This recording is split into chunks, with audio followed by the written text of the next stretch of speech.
দেখো আজকে আমি বাড়িতে বানাচ্ছি হচ্ছে এটা ময়দা আছে, আমি এর মধ্যে তেল নুন দিয়ে রেখেছি। তো আমি এটা মেখে নেব।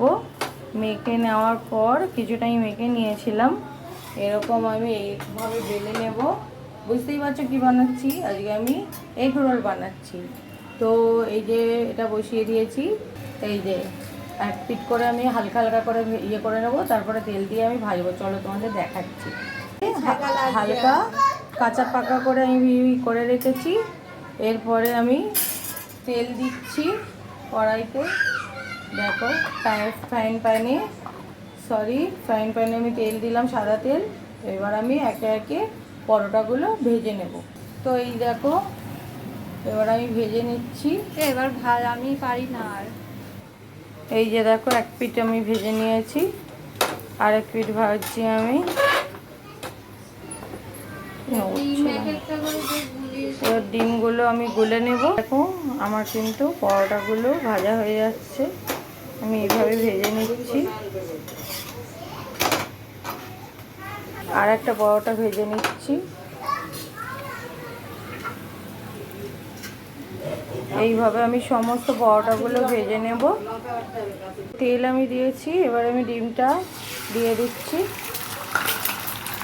দেখো রুটিটা এইভাবে দিয়ে এইভাবে চেপে দিতে হয়। এক পাশটা হলে আমি আর একবার ঘুরিয়ে নেব। তো দেখো ডিমটা দিয়ে দিলাম, দিয়ে এইভাবে আর একটা আমি দিয়ে দিলাম পরোটার মধ্যে। কেউ ডবল ডিমেও করতে পারো, আমি সিঙ্গেল ডিমেই করছি, আমি ডবল ডিমে বানাচ্ছি না। তো এই যে দেখো রোল আমাদের রেডি। তো ওইভাবে এটা পেতে নিয়েছি। এবার আমি পেঁয়াজ শসা দিয়ে দিচ্ছি। দেখো তো লঙ্কা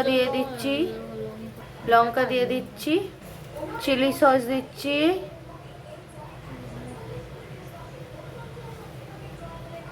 টমেটো সস দিয়ে দিলাম, লেবু দিয়ে দিচ্ছি,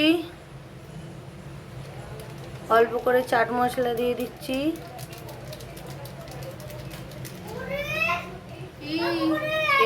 এইভাবে দেখো মোড়াতে হয়, কিভাবে মোড়ানোটা তোমাদের দেখিয়ে দিচ্ছি। এইভাবে মোড়াবে, তাতে খুলবে না।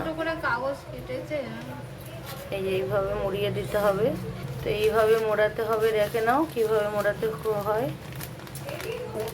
বাড়িতে বানানো রোল শরীরের পক্ষেও ভালো আর খাওয়ার পক্ষেও খুব টেস্টি হয়।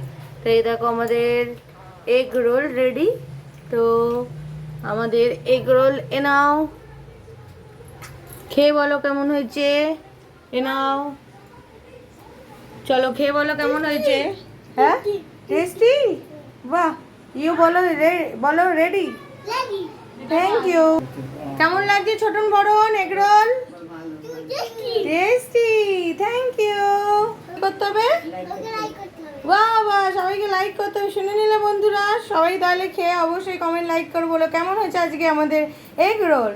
তো আজকের মতন রাখি, আবার একটা নতুন রেসিপি নিয়ে আসবো। তো আজকে আমাদের রেসিপি হলো এগ রোল। তো আজকে রোল খাচ্ছি আমরা, আমাদের দেশের খুব ভালো পরিণতি, তাই জন্য রোল। চেয়ার্স সবাইকে।